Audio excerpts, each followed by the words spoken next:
Well, happy Sunday. I hope you're going to be in the house of the Lord today. But as we continue to look at our daily Bible reading, today we'll be in Matthew 13, 24 through 43.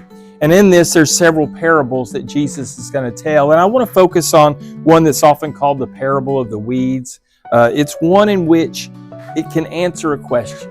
Do you ever wonder why God allows bad things to happen? Why God allows sin in our world?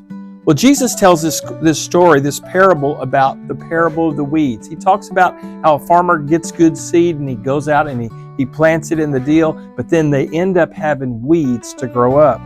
And they ask, well, should we go out and pull all the weeds out? And the owner says, no, let them grow. When we harvest, we'll take them out. He says this, an enemy did this.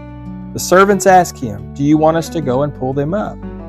And he said in verse 29, no, he answered, because while you are pulling up the weeds, you may root up the wheat with them. But let both grow together until the harvest. And at that time, I will tell the harvesters, collect the weeds, tie them in the bundles to be burned, then gather the wheat and bring it into my barn. Jesus will later on in this passage, he will explain it.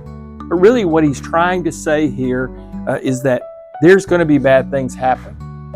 We're planted, we are saved, and we are the good seed. But there are people around us that are going to hurt us, and there's going to be things that happen to us. But realize that God is in control, and one day it will all be taken care of. Today, pray that God will give you the patience in the difficult times.